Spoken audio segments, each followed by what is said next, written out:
नमस्कार दोस्तों, आप सभी का स्वागत है हमारे YouTube channel VCS basic physics में। और आज हम कक्षा 12 का टॉपिक लेकर चल रहे हैं नाभिकीय ऊर्जा, न्यूक्लियर एनर्जी।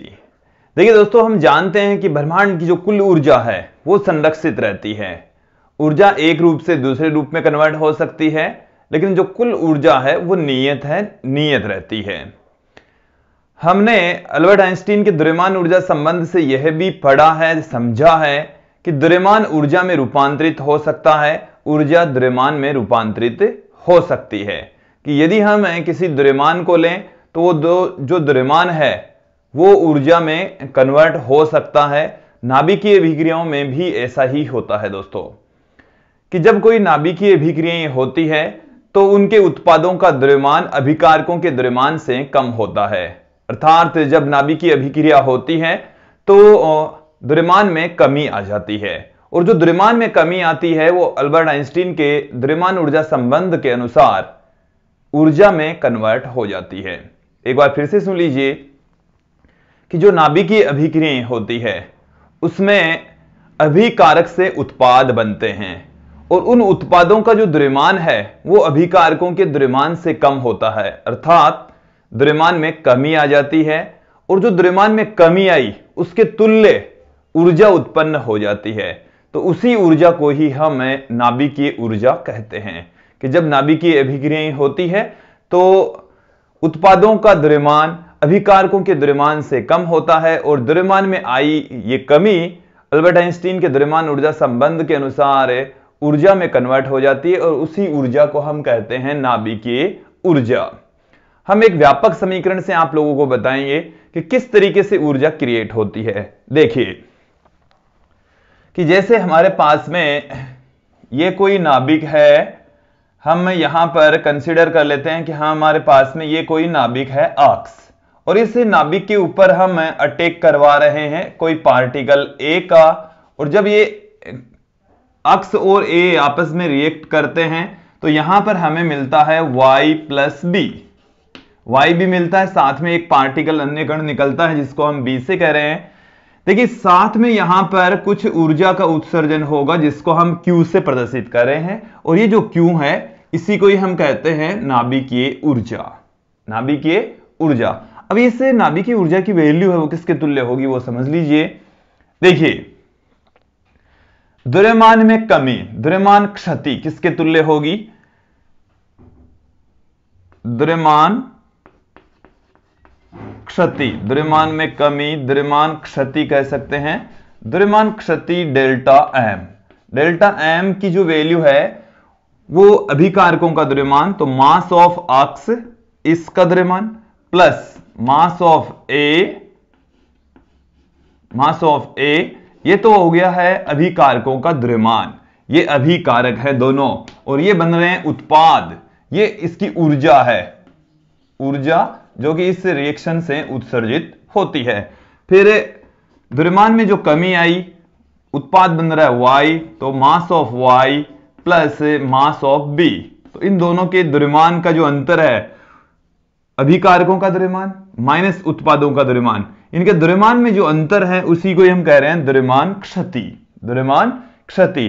और आइंस्टीन के द्रव्यमान ऊर्जा संबंध के अनुसार जो ऊर्जा है Q वो डेल्टा एम से प्राप्त होती है, delta M into C square.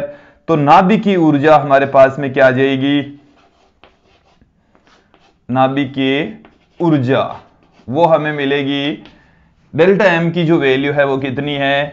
Mass of x plus mass of a minus mass of y plus mass of b into में सी स्क्वायर। ये हमारे पास में नाभिकीय ऊर्जा आ चुकी है दोस्तों। ये क्या आ चुकी है? नाभिकीय ऊर्जा। तो ये जो नाभिकीय ऊर्जा क्रिएट होती है वो नाभिकीय अभिक्रियाओं में जब उत्पाद का निर्माण होता है तो उनका द्रव्यमान अभिकारकों की तुलना में थोड़ा सा कम होता है, और द्रव्यमान में आई यह जो कमी है वो अल्बर्ट आइंस्टीन के द्रव्यमान ऊर्जा संबंध के अनुसार ऊर्जा में कन्वर्ट हो जाती है। तो अब इसकी मैं डेफिनेशन पुट कर देता हूं, यहां पर आप इसकी डेफिनेशन समझेंगे कि नाभिकीय अभिक्रियाओं में, नाभिकीय अभिक्रियाओं में, जब नाभिकीय अभिक्रियाएं होती है, न्यूक्लियर रिएक्शन होती है, तो नाभिकीय अभिक्रियाओं में उत्पाद का जो द्रव्यमान होता है वो अभिकारकों के द्रव्यमान से कम होता है। अभिक्रियाओं में उत्पाद का द्रव्यमान, उत्पाद का द्रव्यमान अभिकारकों से कम होता है। उत्पादों का द्रव्यमान अभिकारकों के द्रव्यमान से कम होता है। द्रव्यमान में आई यह कमी, द्रव्यमान में आई यह कमी द्रव्यमान ऊर्जा संबंध के अनुसार, द्रव्यमान ऊर्जा संबंध के अनुसार, द्रव्यमान ऊर्जा संबंध के अनुसार ऊर्जा में बदल जाती है। ऊर्जा में बदल जाती है। यह ऊर्जा नाभिकीय ऊर्जा कहलाती है। यह ऊर्जा नाभिकीय ऊर्जा कहलाती है। यह ऊर्जा नाभिकीय ऊर्जा कहलाती है। तो देखिए दोस्तों, ये हमारे पास में कोई व्यापक समीकरण है। व्यापक रूप हमने दिखाया है किसी नाभिकीय अभिक्रिया का कि अक्ष था, उस पर एका करवाया तो y बना, साथ में एक अति सूक्ष्म पार्टिकल b और निकला। यहां पर कुछ ऊर्जा का उत्सर्जन हुआ और उसी ऊर्जा को ही हम नाभिकीय ऊर्जा कहते हैं। एक दो एग्जांपल्स के जरिए हम आपको समझाएंगे। यहां पर द्रव्यमान में कमी आ जाती है, अभिकारकों का द्रव्यमान अधिक, उत्पादों का द्रव्यमान कम। द्रव्यमान में जो आई कमी है वो द्रव्यमान ऊर्जा संबंध के अनुसार डेल्टा m इंटू सी स्क्वायर, द्रव्यमान ऊर्जा संबंध के अनुसार ऊर्जा में कन्वर्ट हो जाती है, जिसे हम नाभिकीय ऊर्जा कहते हैं दोस्तों। अब यदि इस Q का मान धनात्मक और ऋणात्मक दोनों हो सकता है, और जब इस Q का मान धनात्मक होता है तो जो अभिक्रिया है वो ऊष्माक्षेपी अभिक्रिया होती है। Q का मान जब पॉजिटिव तो ऊष्माक्षेपी अभिक्रिया, और जब Q का मान ऋणात्मक होता है इसका मतलब है कि वो ऊष्माशोषी अभिक्रिया होती है। देखेंगे आप यहां पर कि यदि Q धनात्मक, Q का मान कैसा हो, धनात्मक होता है, Q धनात्मक, तो नाभिकीय अभिक्रिया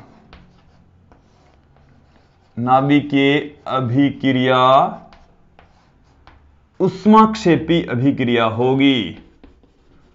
ऊष्माक्षेपी अभिक्रिया होगी। ऊष्माक्षेपी अभिक्रिया होगी। और दूसरी कंडीशन क्या हो सकती है कि यदि Q ऋणात्मक, Q कैसा हो, ऋणात्मक हो, तो क्या होगा, Q ऋणात्मक, तो नाभिकीय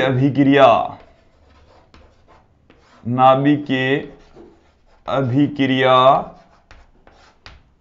ऊष्माशोषी अभिक्रिया होगी।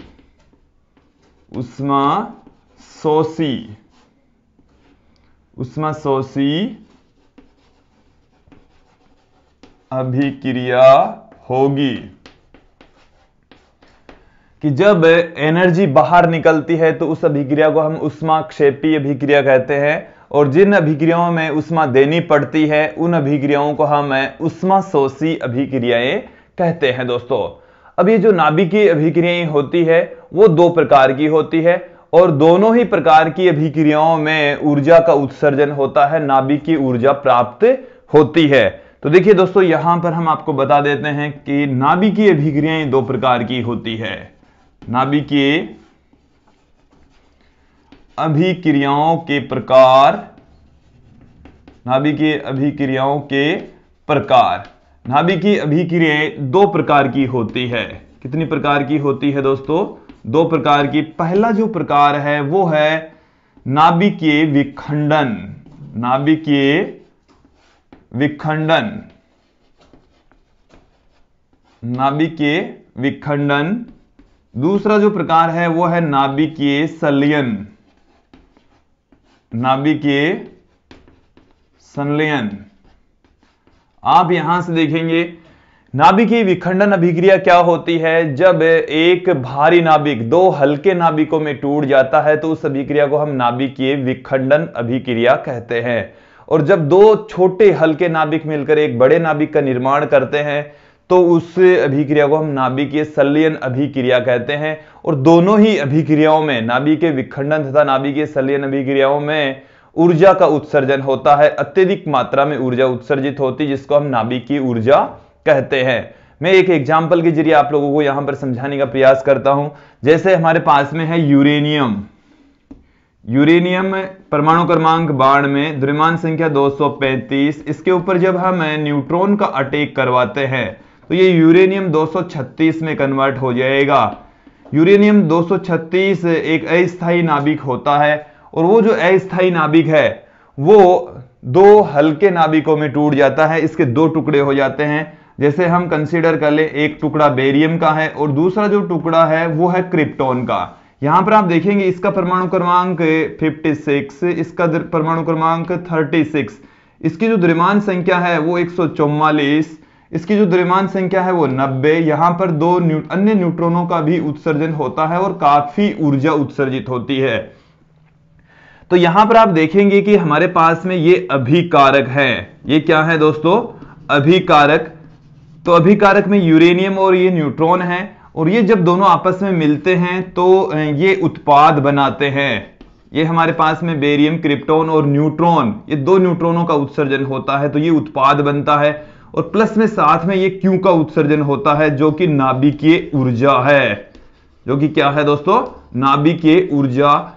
यहां पर क्यू उत्सर्जित होने के पीछे रीजन है कि जो उत्पाद यहां पर बनते हैं उनका द्रव्यमान अभिकारकों के द्रव्यमान से कम होता है। और द्रव्यमान में आई जो कमी है वो अल्बर्ट आइंस्टीन के द्रव्यमान ऊर्जा संबंध के अनुसार ऊर्जा में कन्वर्ट हो जाती है, ऊर्जा में रूपांतरित हो जाती है दोस्तों।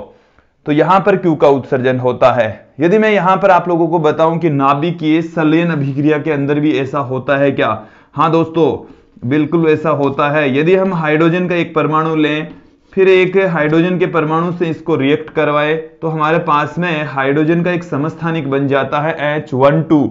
इसको हम ड्यूटेरियम कहते हैं। इसको क्या कहा जाता है? ड्यूटेरियम कहा जाता है। तो यहां से देखेंगे प्लस में एक यहां पर ये E+10, इसको हम कहते हैं पॉजिट्रॉन। ये पॉजिट्रॉन का उत्सर्जन भी होता है। यहां पर एक एंटी न्यूट्रिनो नामक कण का उत्सर्जन भी होता है, प्लस में क्यू का भी उत्सर्जन होता है। तो ये एक नाभिकीय संलयन अभिक्रिया का एग्जाम्पल है। और इस अभिक्रिया के अंदर भी जो उत्पाद यहां पर बनते हैं ये दोनों, इनका द्रव्यमान कम होता है, इनका द्रव्यमान अधिक होता है। तो द्रव्यमान में जो कमी आती है वो अल्बर्ट आइंस्टीन के द्रव्यमान ऊर्जा संबंध के अनुसार ऊर्जा में कन्वर्ट हो जाती है दोस्तों। तो यहां पर हमने देखा कि कैसे जब नाभिकीय अभिक्रिया होती है, चाहे वो नाभिकीय विखंडन अभिक्रिया हो, चाहे नाभिकीय संलयन अभिक्रिया हो, उत्पादों का द्रव्यमान अभिकारकों के द्रव्यमान से कम होता है। और द्रव्यमान में जो कमी आती है वो अल्बर्ट आइंस्टीन के द्रव्यमान ऊर्जा संबंध के अनुसार ऊर्जा में कन्वर्ट हो जाती है, ऊर्जा में रूपांतरित हो जाती है। और उसी ऊर्जा को ही हम नाभिकीय ऊर्जा कहते हैं दोस्तों। तो आज के इस वीडियो में इतना ही। धन्यवाद दोस्तों।